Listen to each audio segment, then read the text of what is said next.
Hello everyone.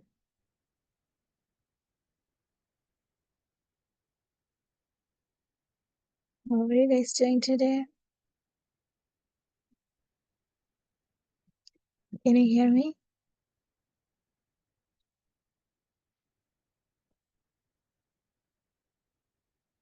Great, wonderful. I'm doing okay. Not bad. I'm just having kind of little cough, but I'll be fine. I'm so sorry for today. I'm just I had two choices, either to cancel the class or do it online. So I was thinking, well, since I already canceled one, so I will hold the class online today. I will try to be careful next time. Okay. So I'm so sorry for today, guys. And thank you so much for your understanding for being here. Okay. As I mentioned in our last class,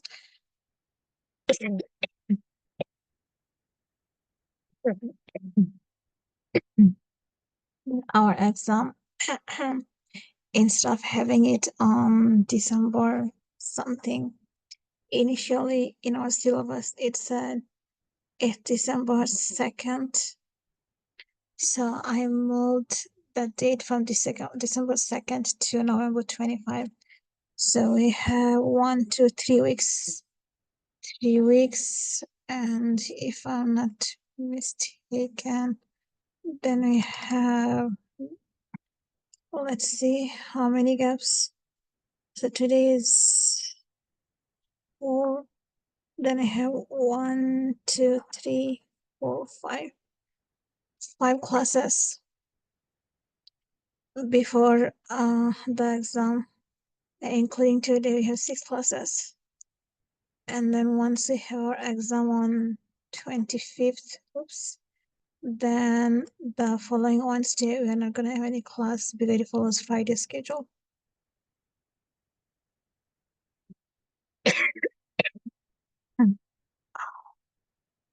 So 6 more classes.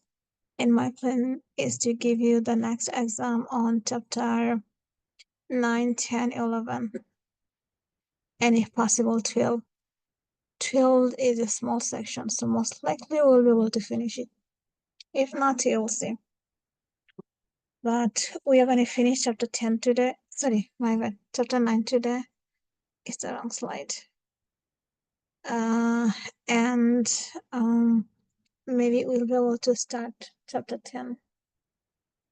If not, then we'll start on Wednesday. And then we move on. Yeah, we will keep doing chapter 10 on next Monday. And then we have chapter 11. So probably we'll take 2 lectures per one chapter. And then if not, no problem, whatever we finish before November 25th. So before November 25th, our last class will be 20. So whatever we cover by 20, our exam will be based on the materials up to that point. Okay. Any question, guys? Any comments? Any complaint? No. By the way, the dropping date is last day to drop the class is November 6th, which is day after tomorrow. So if any of you are thinking of dropping either this class or other classes, you have last choice until day after tomorrow. After that, you cannot withdraw from any classes, and you're not doing well, then you're gonna get F. Personally, I think withdrawing is always better than getting an F. If you withdraw, it doesn't affect the grade, but if you get an F, it affects the grade very badly. But withdrawing also has a side effect. Not side effect, I shouldn't say side effect, it's not a medicine. It has a downfall. It's that if you go below 12 credit for the semester, then the next semester, the penalty is the tab doesn't give you money. So if you're thinking of withdrawing, it's better to talk to your advisor before you do that.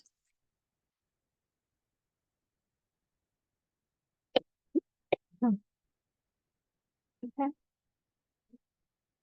Any question from Umar or from last class or in general before we start today's lecture? No question. So if you are absent in our last class last week, that means you did not see your exam yet. You didn't receive your exam back, but I posted the exam grade on Blackboard. So even if you did not receive your exam physically, but still you know what your scores are. So if it's really bad and you know you can't do well, think about dropping without getting enough. The materials we had on exam 1, it was like baby materials compared to what you're going to do now. Many people find it harder the second exam. And it's harder because we are doing advanced stuff. Will there be anything from exam 1 or exam 2? No, exam 2 will be based on chapter 9, 10, 11. And if possible, then 12.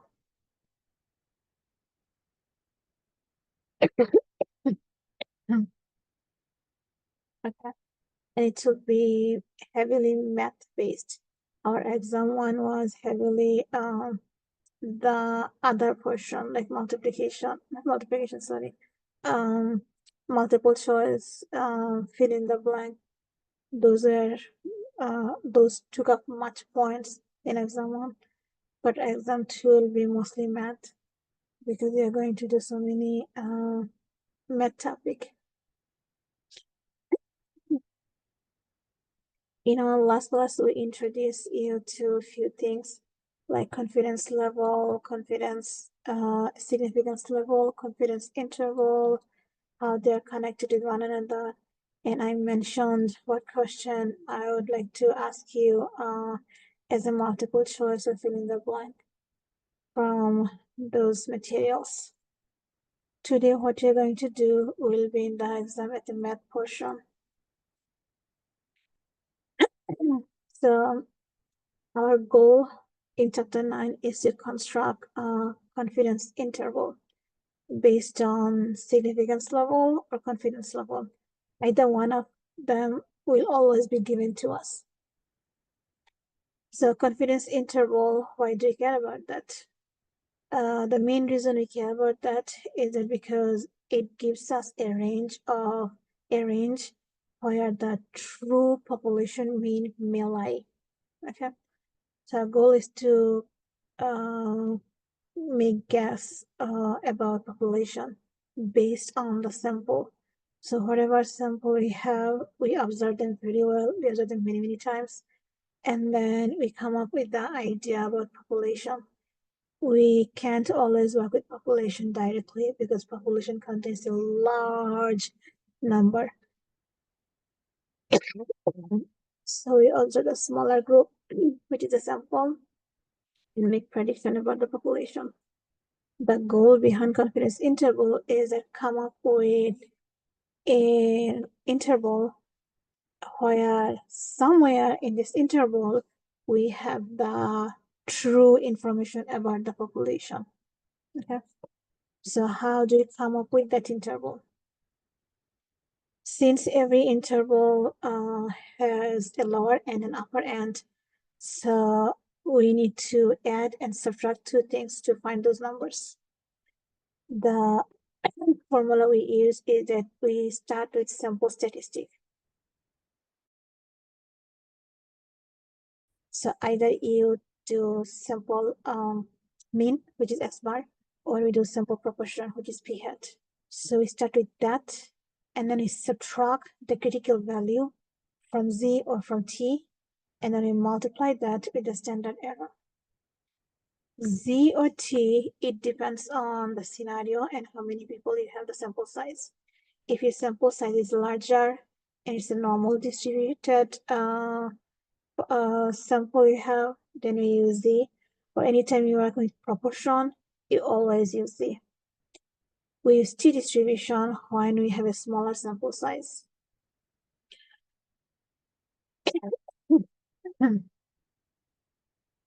So when we have the information about the sample proportion and we are trying to predict the population proportion, information about the population proportion, this is the formula we use.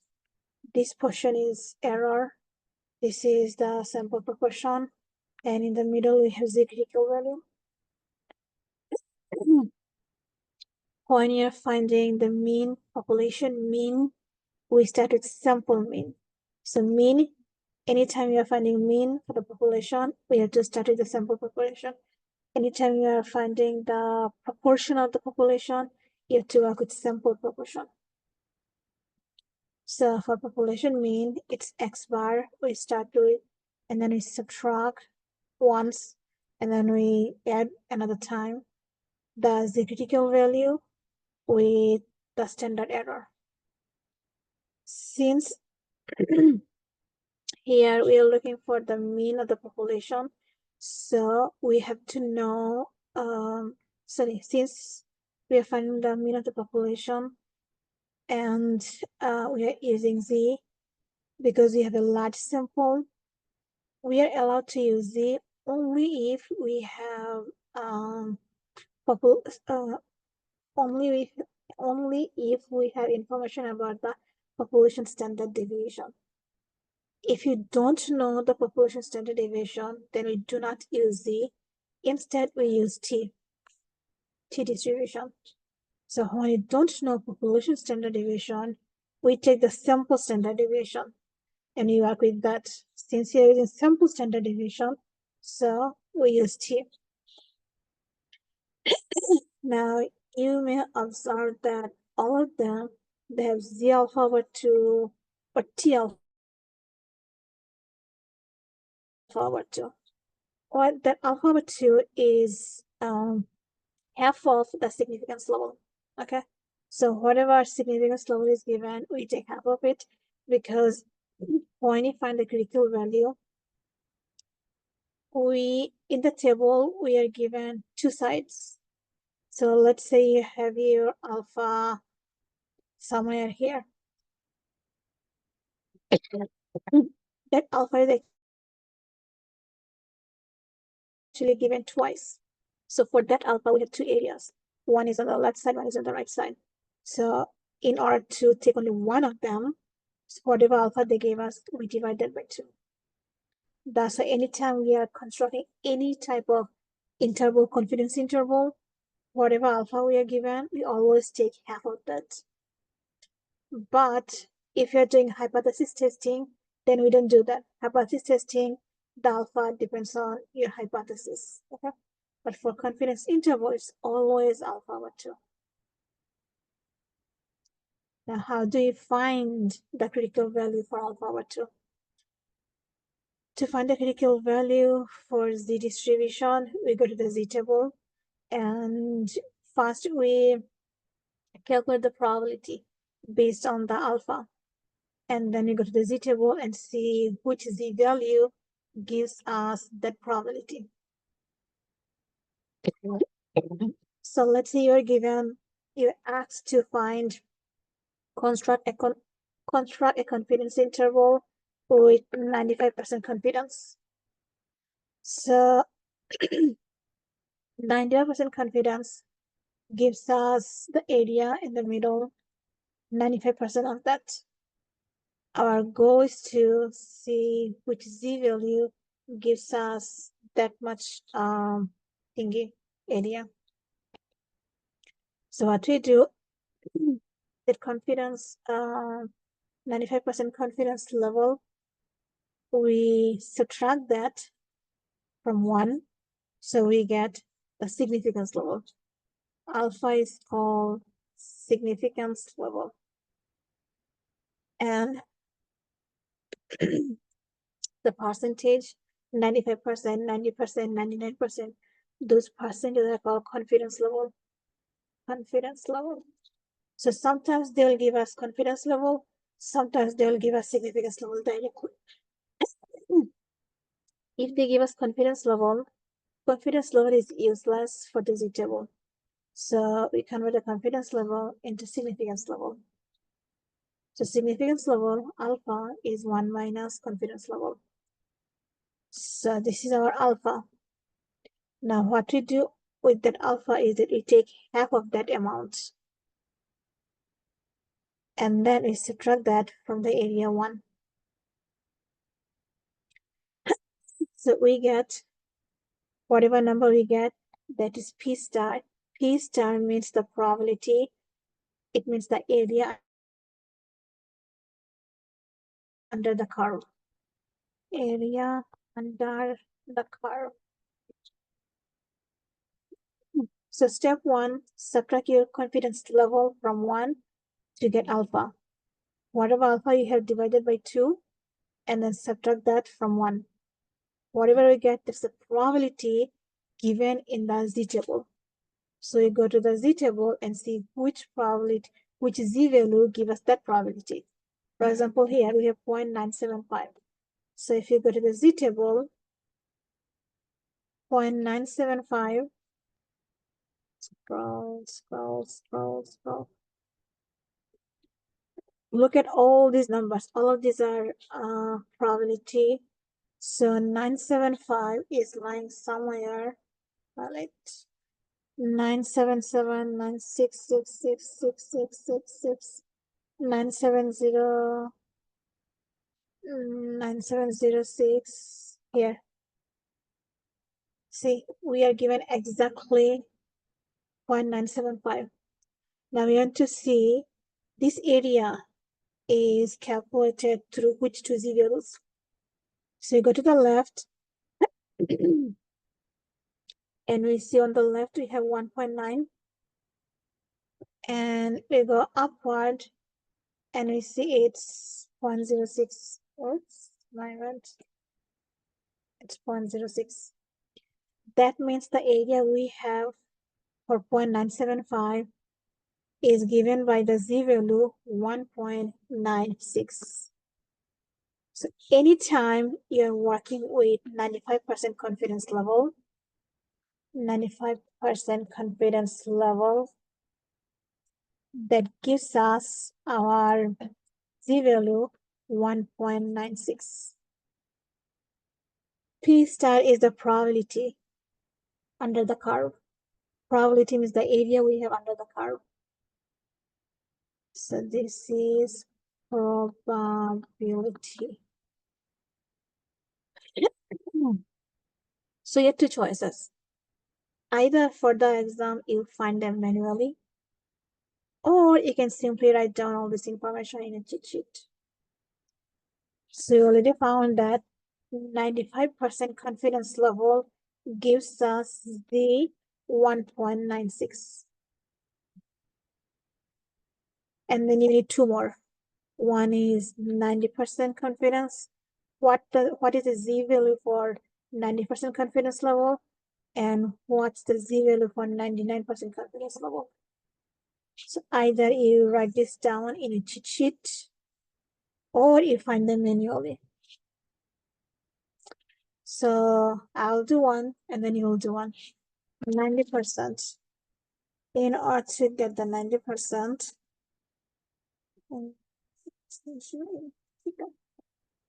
so this is confidence level.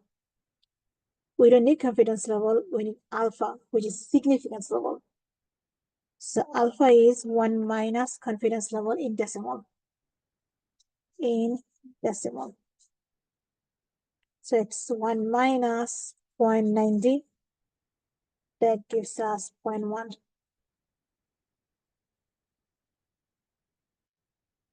So we don't need alpha, we need alpha over 2. So alpha over 2 is 0.1 over 2, which is 0.05. What we do with this is to get the probability or the area under the curve, we subtract that from 1. So 1 minus 0.05. That gives us 0.95. 0.95. So which z value has the probability 0.95? So we go to z table and find which z value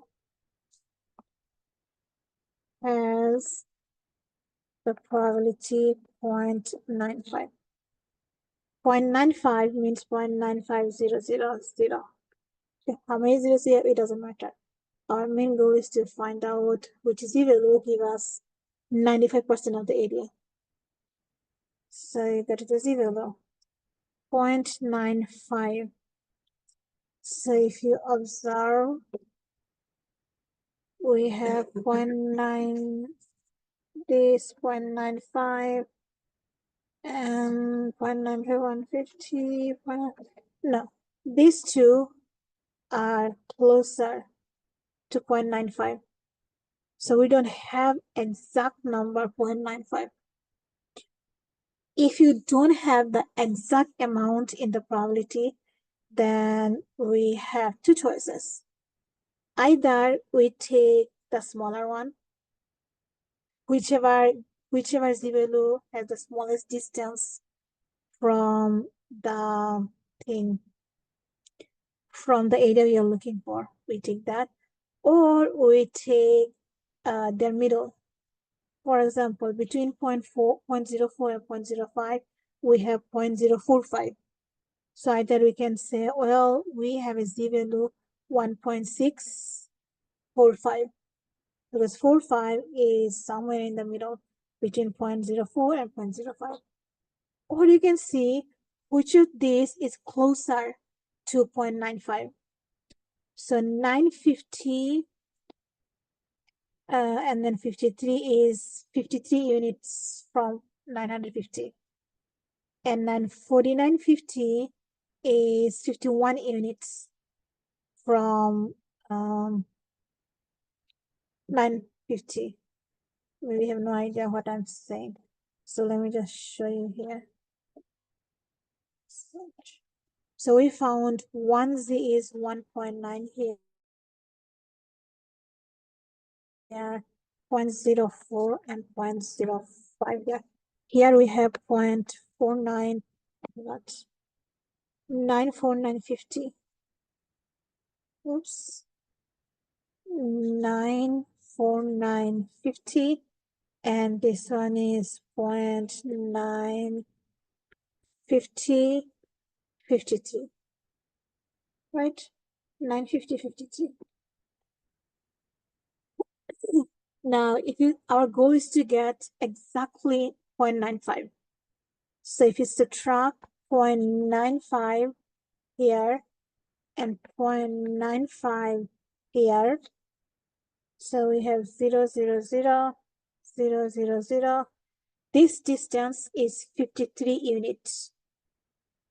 And this distance is, we have to do the other way around. So 0 minus 0 is 0, 0 minus 5 is 5, 9 minus 9 is 0, 4 minus 4 is 0. So now 50 units. So this is 50 units away from 950, and this is 53 units far from 950. That means this is closer. So we say our z is 1.94. Or what we do, sorry, 1.6, my bad, 1.6. Or what we say is it's in the middle. So between these two numbers, we know our 0.95 is here, somewhere here. So we take 1.6 1.64 plus 1.65. We take the average, that gives us 1.645. So some people say our Z is 1.64.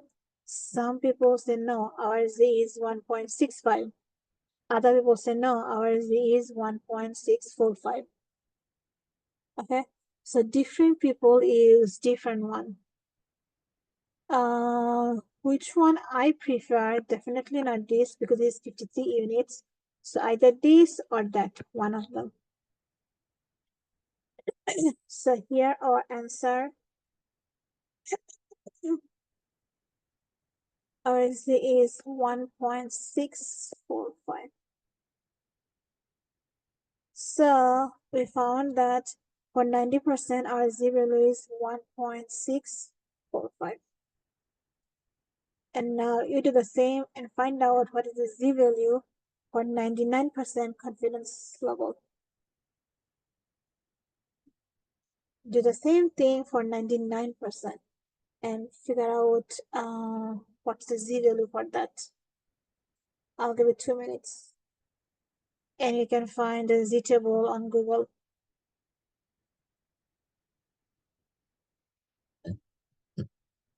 Okay, 2 minutes. Any question? Is there anybody who is confused? Can you go over again which one to choose from, since you have two values that is closer to the Z Which one value is that we more have? closer? You take the value whichever is more closer. Okay. So we So have 949.50. mhm. It's 50 units away from 950. On the other hand, the other one is 950.53. It's 53 units from 950. So obviously 53 is farther than 50. So whichever gives us the smallest distance, we take that Z value. So we have 1.6 on the left and 4 on the top, so it's 1.64. All right, thank you.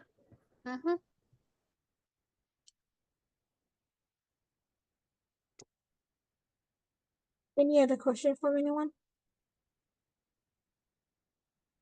If you take more stat classes, then you shouldn't rely on the cheat sheet. You should really learn how to find this. To be honest, I always learn and I always forget. So before every class, I have to review the material myself. And oh, that's how I find it. So it's easy to forget.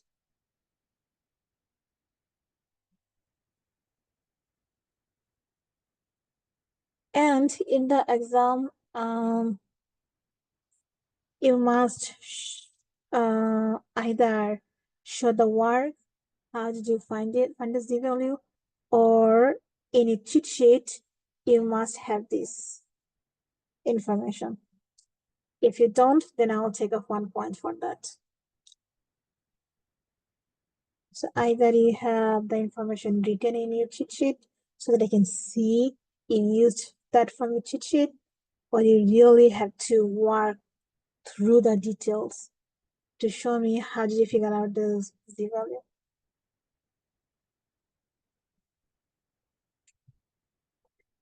Okay, so what's the answer? What is the Z value for 99% confidence level? Did any of you get the answer?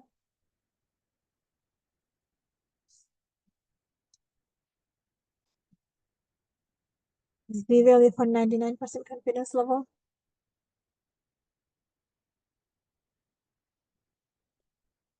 Nobody did that?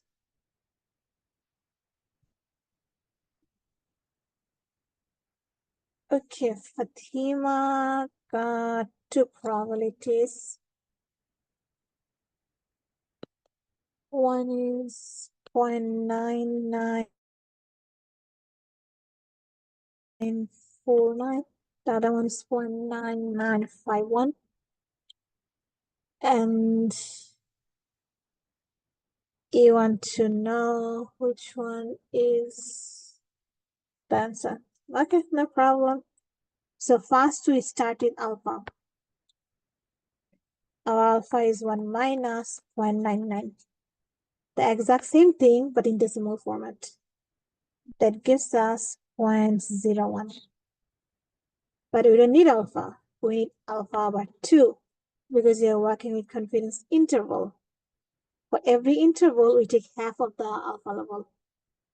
So 0.01, the half is 0.005. But you're not done because that is only the alpha. We want the area that is related to this alpha. So area is a p star, it's 1 minus alpha over 2, which is 1 minus 0.005. That gives us 0.995. So 995, we don't have that exactly. 0.995, oops. 0.995. We have to scroll down. 0.995, 997, 996, 9956. Okay, so 0.9956 here, 0.9947 here, and 0.9973 here. 73 is 73 units from 0.995. 0.99560 is 60 units from 0.995. And 0.99547. So it's, how do you get 49 and 51? Did I make a mistake?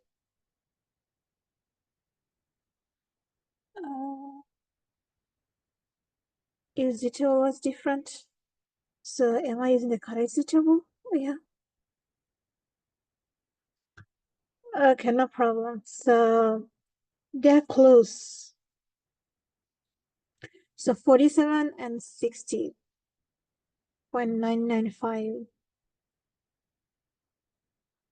0.9, do we have any other number? 0.994, 99492.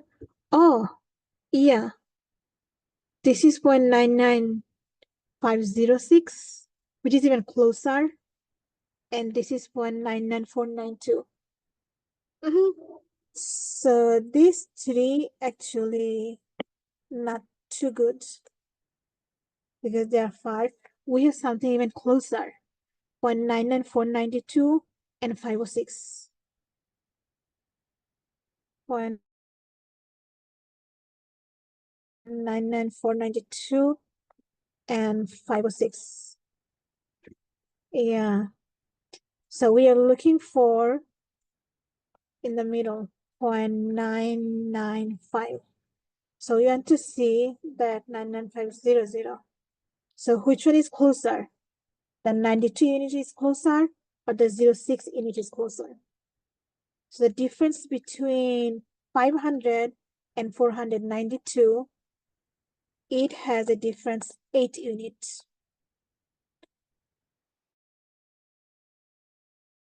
And 506 and 500, this has a difference 6 units. So we are going to take this one, or we're going to take their middle. If you take the smaller one, then the smaller one gives us on the left 2.5. Oops. And on the top, it gives us 8. And whichever I want to highlight doesn't highlight. So we have 2.58. So answer is Z equals 2.58.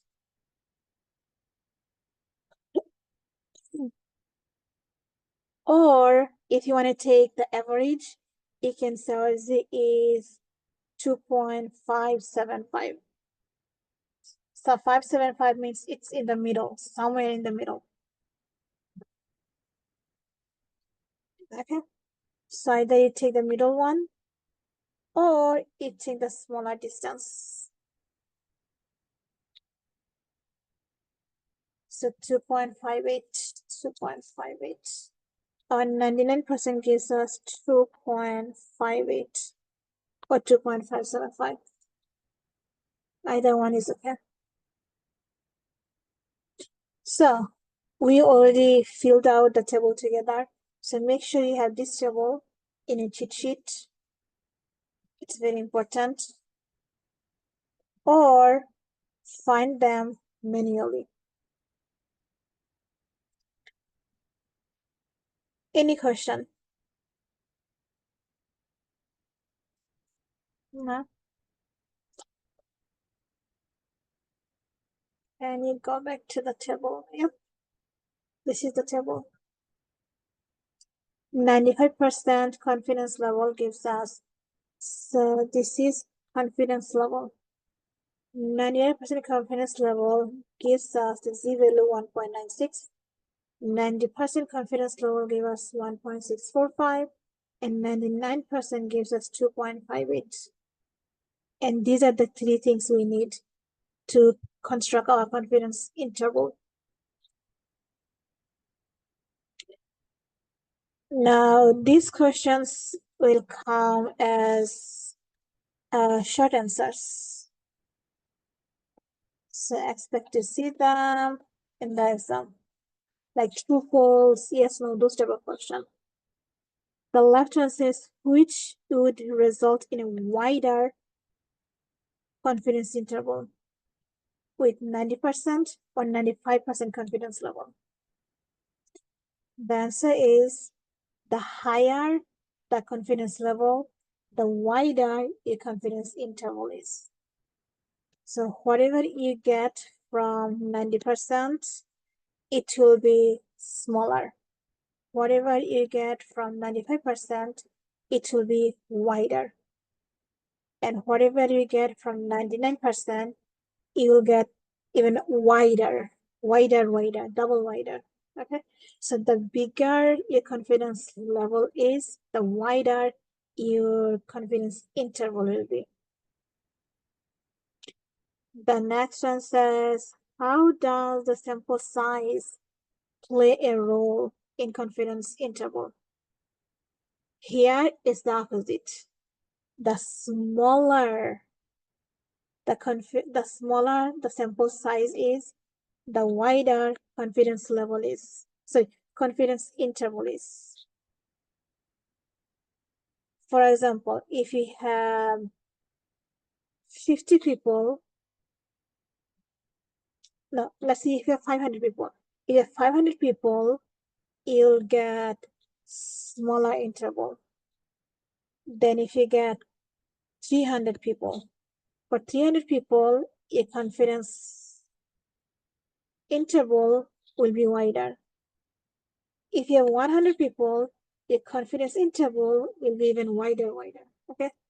So the smaller sample size you have, the wider confidence interval you get. It's because you're going to divide your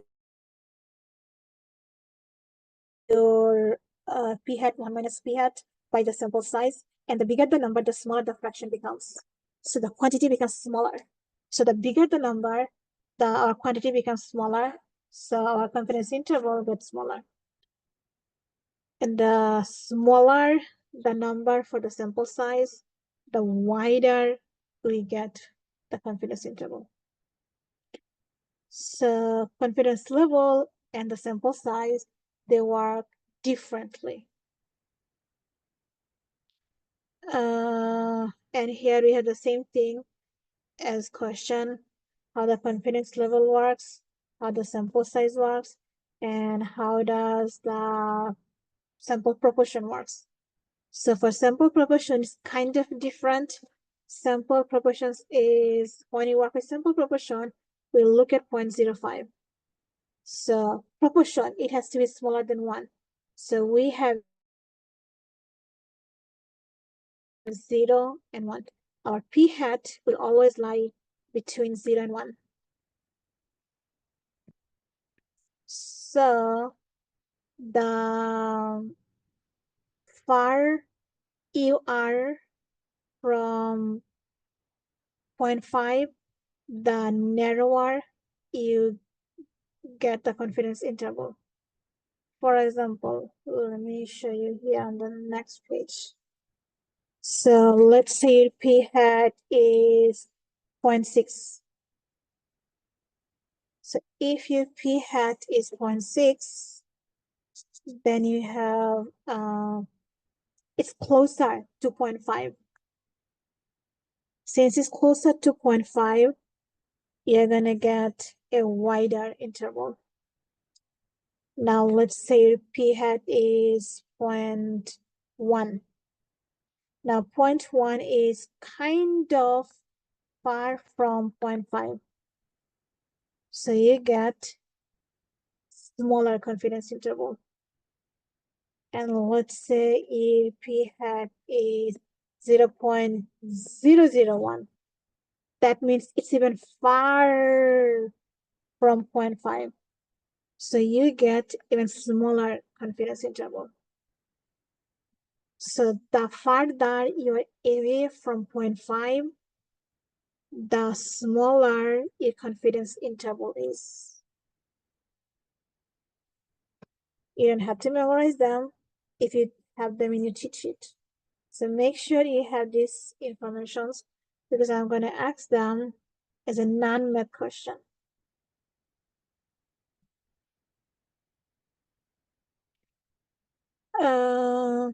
Now we are going to construct our confidence interval. But before that, does anybody have any question about anything we talked about so far? No? Great. So it says, well, we can use Z as long as these three conditions satisfied for the proportion.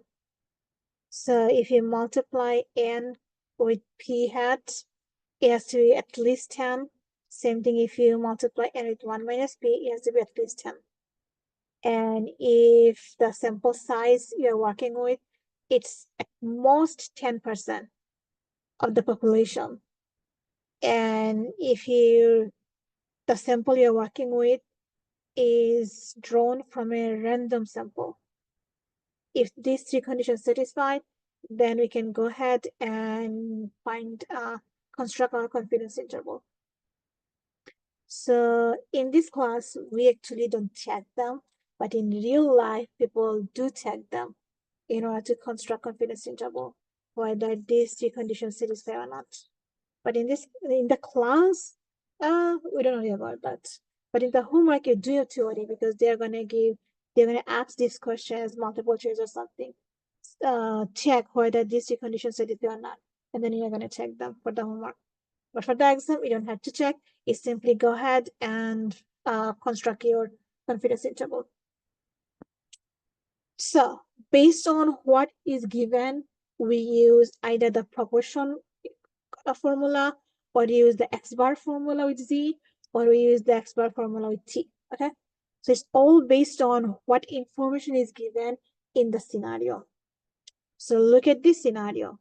It says, according to a report, 65% of the parents of teens aged 13 to 17 said that they had checked their teens website, okay? That 65% figure was based on a sample 1,020 parents of this age group. So the idea is this. We have a sample of 1020 parents, and their parents for the age group 13 to 17. Okay, so we asked 1020 parents that, do you check your kids' website? Do you monitor the social network of your website? And among these 1020, 65% said, yes, we check them. Now the question is, based on the information we are given, which scenario best satisfy our, which formula best satisfy this scenario? Is it the proportion one, or the x bar with z, or x bar with t? We didn't learn t, so forget about the t. Between x bar and proportion, which one makes sense here to use? What do you think? The information they gave us, does this represent a p hat or x bar? Which information is given to us? Come on, guys, I'm trying to help you. Is it the one for population proportion? Excellent. See, anytime you have a sample and then a certain percent of the sample said something, that combination gives us the information about p hat. P hat means what is the proportion of the people they carry out the same characteristic. So in here, 65% of the 10-20 people said they observed their kids, they monitored their kids' websites. So this number, the 65%, represent the p hat, which is 0.65. I should make it darker. So this is p hat. P hat means it got to the p hat formula. The p hat formula says this: you add or subtract the z critical value and multiply the square root of p hat 1 minus p hat over n. So first find out what is p hat, it will be given. So we found that since we know p hat, that means we know how to find this one, because this is based on p hat. And they gave us sample size, so we know what is our sample size. The only thing we need to know is the z critical value. What is the z critical value supposed to use here? For that, we read the next sentence. The next sentence says, construct a 90% confidence interval for the population of the people, population of the parent who monitored their 13 to 17 years old kids' websites. Okay, so we observe only 1,000 people, and now we want to predict about the population. If you consider all parents for the kids 13 to 17 years old, about what portion of that population actually monitored their kids' websites? That is our goal to find out. And we want to find that out with 90% confidence. Now, your two choices. Either you calculate the z value manually, or you simply go to the tiny table we just created and get a z value from there. So z alpha over 2 for 90%. I'm too lazy to find that out again. I can simply go to the table. So 90% z is 1.645. So the z value we are going to use here is 1.645. So this is our p hat 0.65 and our z is 1.645. So create our confidence interval. It's p hat minus z alpha over 2 p hat 1 minus p hat over n under the square root. This is the left hand, and the right hand is p hat plus z alpha over 2 p hat 1 minus p hat over n under the square root. Now, if you want, you can find this fast, so you don't have to calculate it twice. You can find it once and multiply it to z. I have a graphing calculator where you can simply copy and paste your previous equation. Then you don't have to do that. You can simply combine everything and click on the calculator. So the p hat we found is 0.65. The z we found is 0.645, and we have 0.65 multiplying by 0.45 divided by, we have 1020 people, and then we take the square root of that quantity. We do the same thing, but this time we add the same thing here, but we just add. And then we get the numbers you're looking for.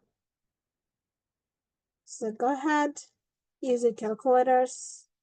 You can use your phone calculator, but make sure for the exam you bring a calculator, either Z or T. Oh, what I'm saying, Z or T, scientific or graphing.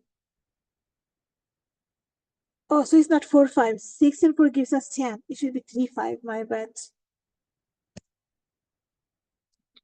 0.65, and we are multiplying 0.35, and we are dividing by 1020, and to the square root. So 0.65 minus 1.645. This quantity is actually 0.015. This is the lower end. The upper end is 0.65 plus 1.645 times 0.0115. Go ahead, guys, do the math. It's a good practice. In the exam, you will make mistake if you don't practice here. Trust me. Many people have no idea how to find this in the calculator accurately or correctly. The order of the operation does matter. So the way you punch your calculators, how you punch it, it does matter. So let me know when you have the answer.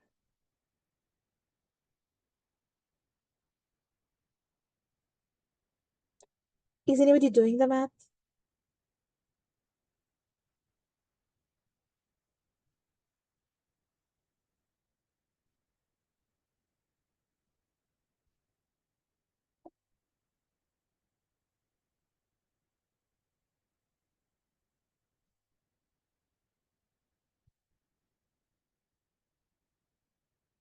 Come on, guys, are you doing the math? Wait, what is that denominator right there inside of the square root? 1020. It's a sample size. Oh,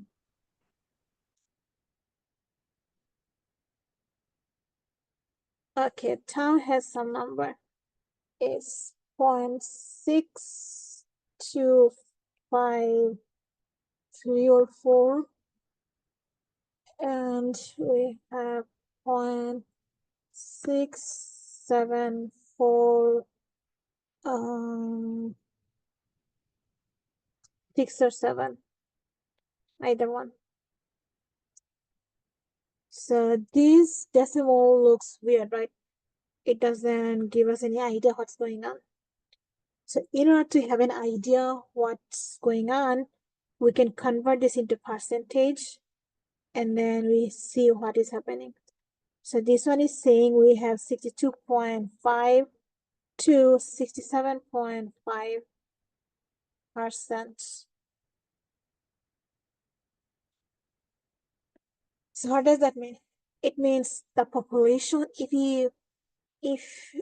you want to predict about the population, so the population, the percent of the population that observe their 13 to 17 years old children's website is between 62 to 67%.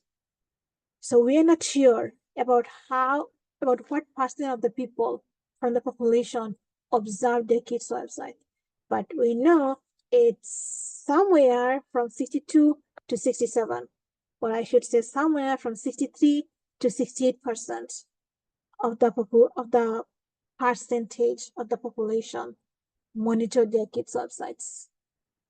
So we don't know exactly what percent of the population observed, but you have some idea that about this to that the percentage parents observe their kids' websites. Now, which one makes sense?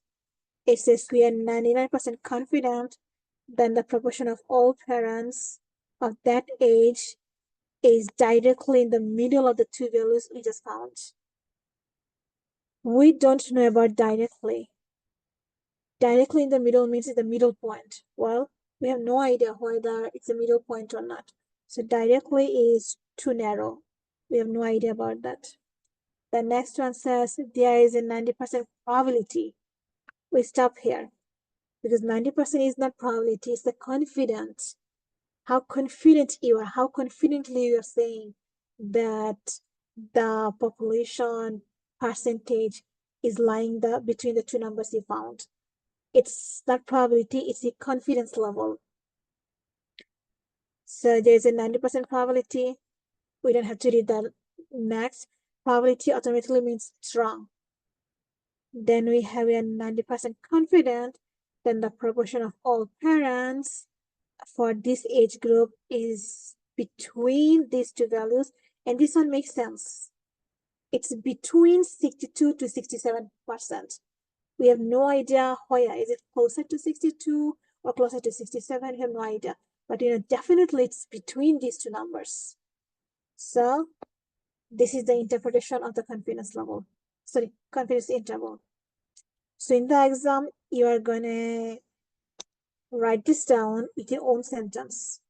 And I highlighted the important part. You have to mention that we are that percent confident that the proportion of whatever you're looking for. If you observe, this thing is exactly drawn from this line.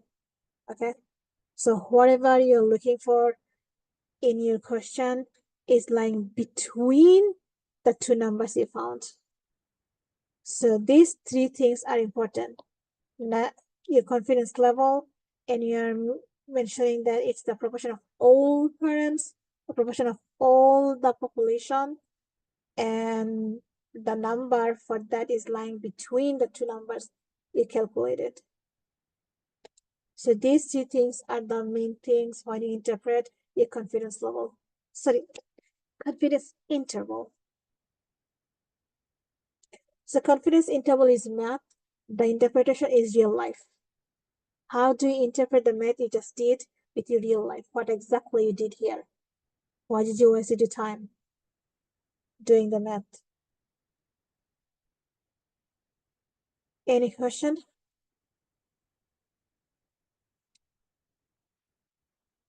No question? Okay, so that's how we find proportion. Now we have another question. I'm not going to do the math. I'm just going to show you how do you recognize which formula to use. So it says a newspaper infographic titled "Social Media Jeopardizing Your Job" summarized that data from a survey of 1,800 recruiters and human resource professionals. So we have our sample size is 1,800. The infographic indicated that 54% of the people surveyed, so 54% from here, of all the 1,800 people they surveyed, 54% said that they reconsidered a job candidate after looking at his or her social media profile. It means, let's say you went and applied for a job, and the recruiter who recruited you asked you, "Oh, let me see your social media website, like let me see your TikTok or Facebook," and then you give them your idea. So you give them your IDs, and they went and checked your profile, and then if this is something inappropriate, they're like, "Oh, no, I don't want you. I don't want to recruit you in my group." So they just consider you a failure, as whatever they're looking for. Okay.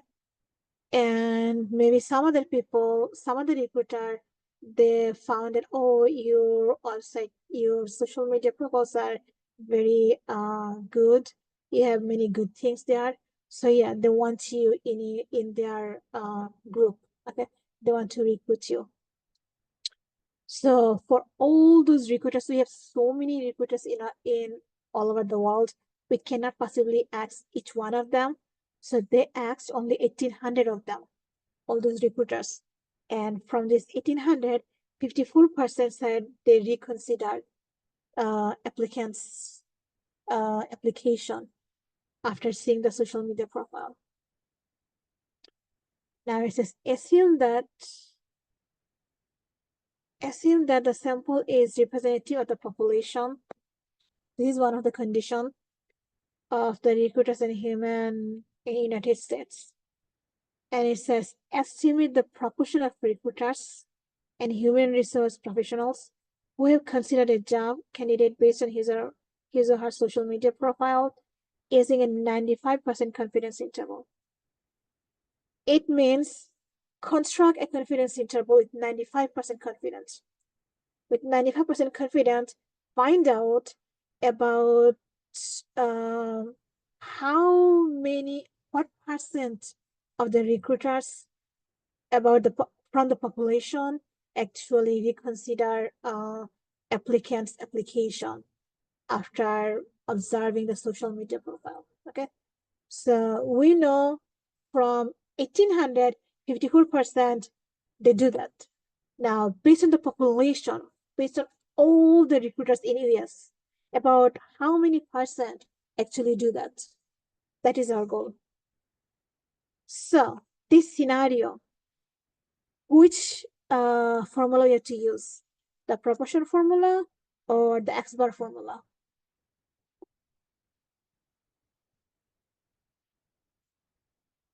Based on the scenario, what do you think? Which formula makes sense to be used here?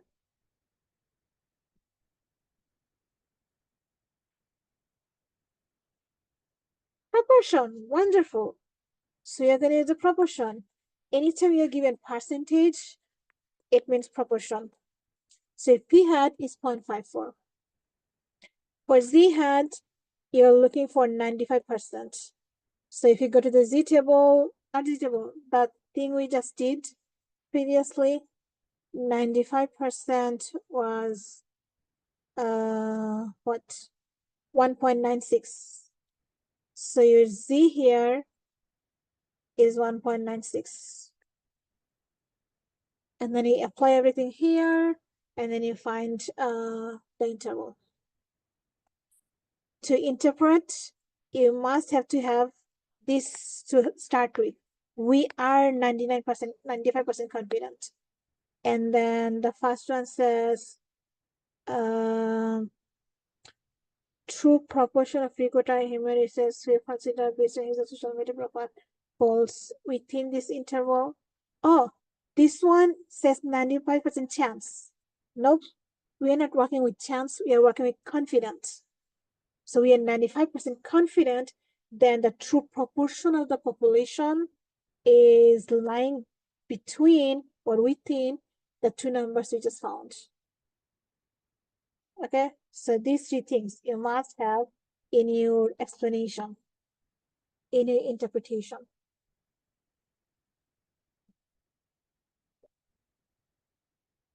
Question. So in the exam, I'm not going to give you this. You have to write it on your own. And these three things, you must have them. If you're missing one of them, you'll lose points.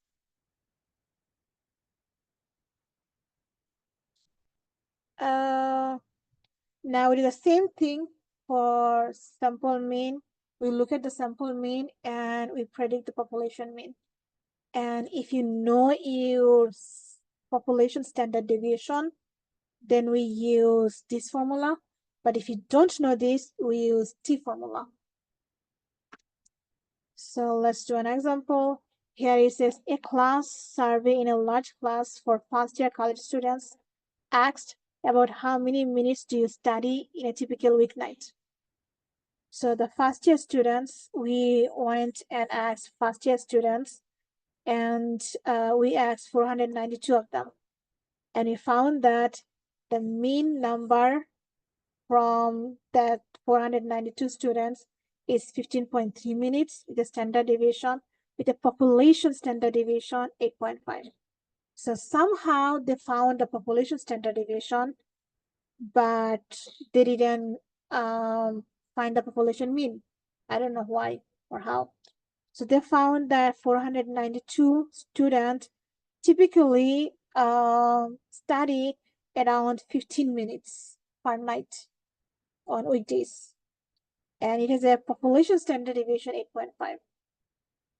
We have to construct a 99% confidence interval for the study time for all first year students.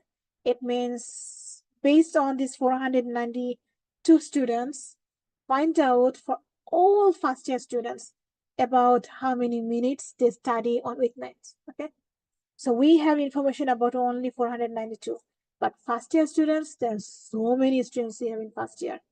So for those, we just have to make a prediction, but the prediction will be based on the sample. So since they gave us an X bar and they're clearly saying that we have a proportion standard deviation, so we go to the second formula, X bar minus Z alpha over 2, and then the error. Error is sigma over square root of n. And then we have X bar plus Z alpha over 2 times sigma square root of n. So there's a multiplication here between these two. I can start with the multiplication. Now Z alpha over 2, it depends on your confidence level. 99% confidence level gives us Z value. We did it before, but I forgot. 99%, let me check here real quick. 99.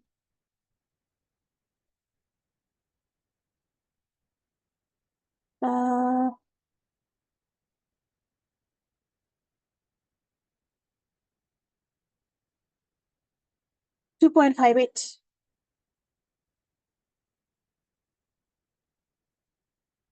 They told us our X bar is 15.3, and they told us our sigma is 8.5, and we have 492 people. So you multiply them.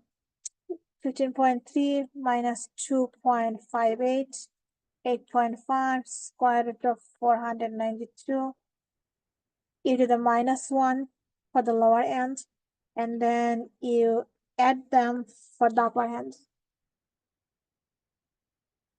And then whatever you have, that's your answer.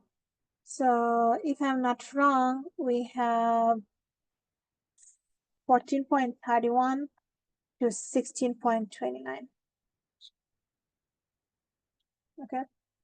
So it means if you ask the whole population, the entire population, everyone in the entire population, that about how many minutes they study in weeknights, we are 99% confident that the mean study time for all first year students will be between 14 minutes to 16 minutes.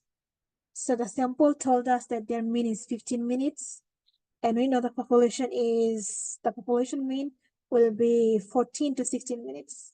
And it makes sense because our sample tells us that it's in 15 minutes. Oh, I don't have the explanation here. Oh no. So let me write down the explanation here. What does the interval mean?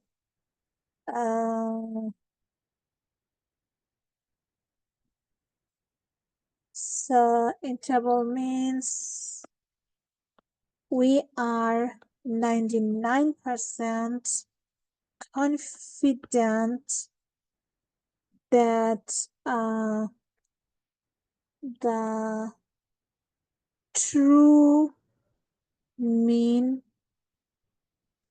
study time for all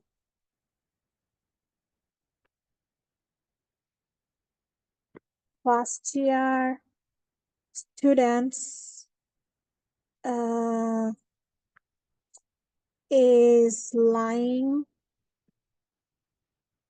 between 14.31 minutes to 16.29 minutes. We are not sure about exactly what is their mean study time, but we are definitely sure with 95% confidence that the study from 14 to 16 minutes. The mean time is between these two numbers. Any question? No.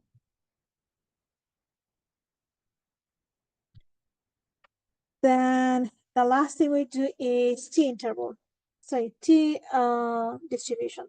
So if you don't know the population standard deviation, then we use t distribution. And t distribution, it has a degree of freedom. Our degree of freedom is n-1. So t distribution is it's not like z distribution.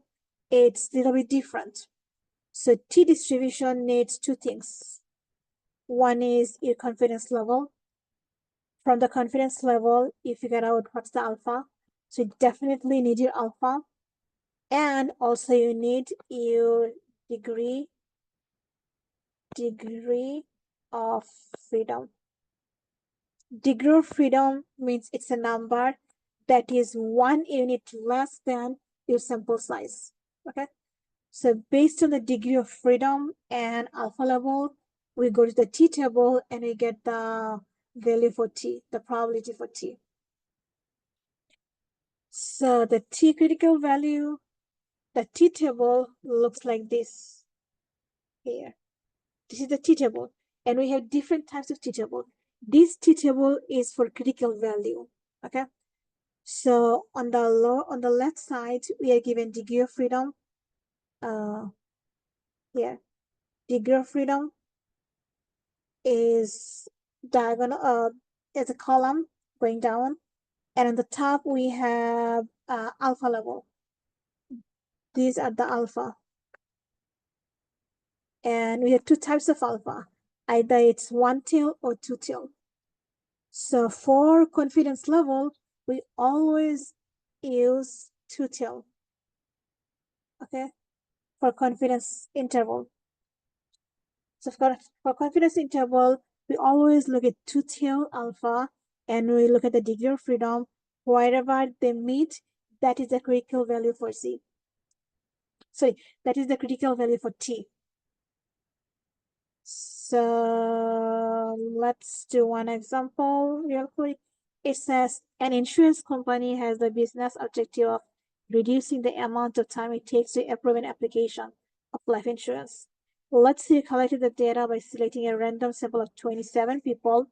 So 27 applications you observed to see how long it takes for those applications to be approved.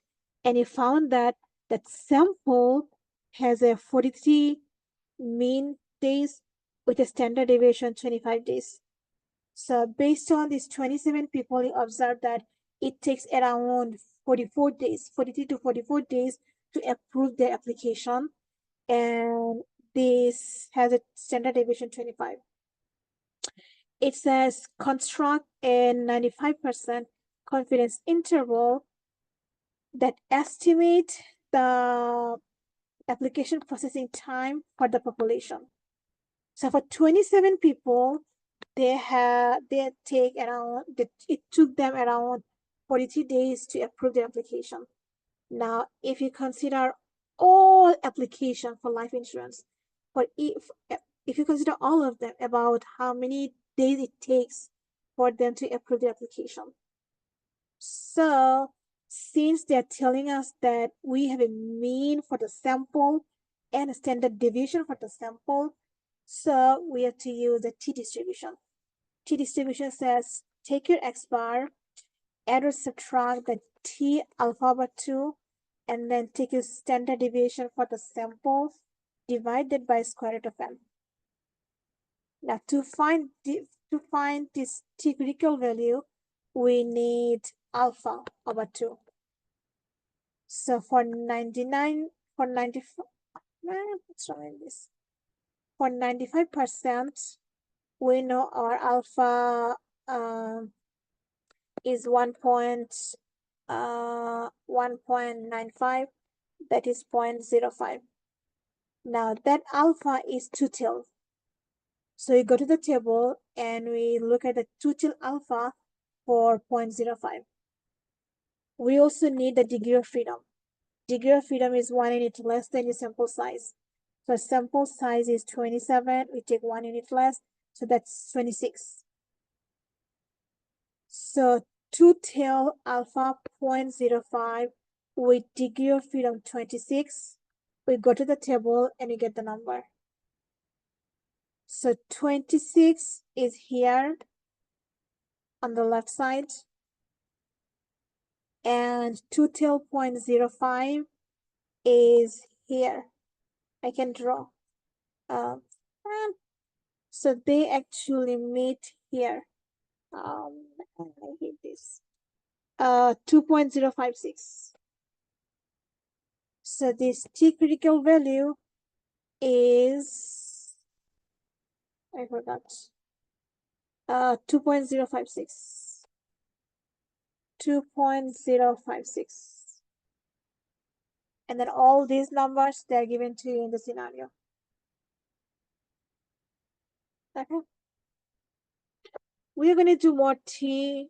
We are going to do one more T example in our next class. Well, actually, I don't have any more T example.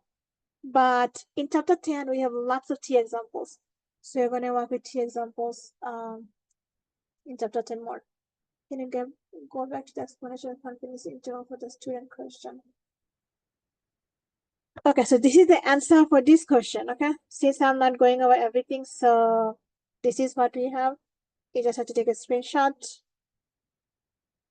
And for the student question, student. This one, right? About how many minutes they study.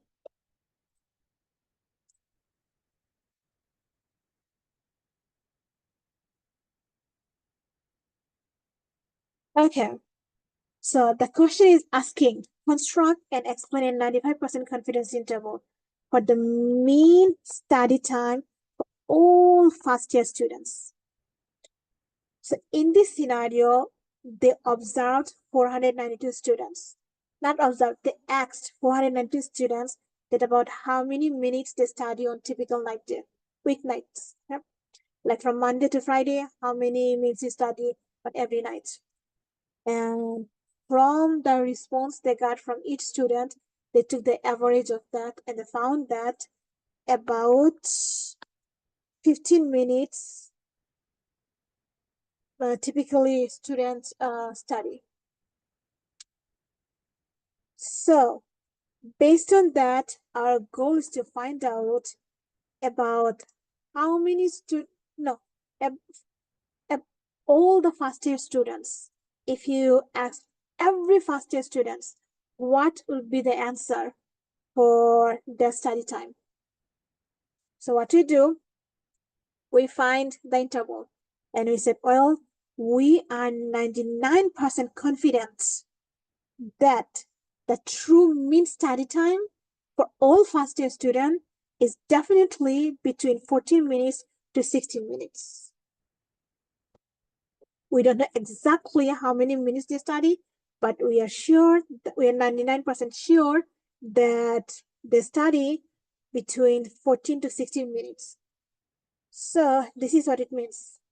We are 99% confident that the true mean means the answer we are getting from the population. The true mean for all first year students, the study time for them is 14 minutes to 16 minutes. Is it clear? Okay. So we are done with chapter 9. In our next class, I'm going to show you more about how to find the T critical value from the table, and we'll start the chapter 10. In chapter 10, we are going to do hypothesis testing, I think. Okay. So have a good night. Can See you you on um Wednesday. can you please go back to the example for the T? T. So this is the question on the left. I should erase all of this so I can see clearly. The question is here. And the answer is here. So first we find the T critical value. To find the critical value, we need alpha. They didn't give us alpha, so we need to subtract the confidence level from 1. So that gives us alpha. But for confidence interval, it's always half of the alpha. So we need to divide that by 2. Sorry, we don't have to divide that because we are going to use 2-tail. 2-tail is always already done that for us. So the 2-tail alpha 0.05 with the degree of freedom 26 is 2.056. So you have to just remember our degree of freedom is 1 unit less than the sample size. Wait, so why in the square root for the answer does it say 27 instead of 26? Because our formula has n, it doesn't have n-1. Oh, okay. Degree of freedom is 1 unit less than the sample size. But the formula takes the sample size, not the degree of freedom. We use degree of freedom to find the critical value for T. Oh, okay, I see. Thank you. No problem. Okay then. Goodbye, everyone. Have a good night.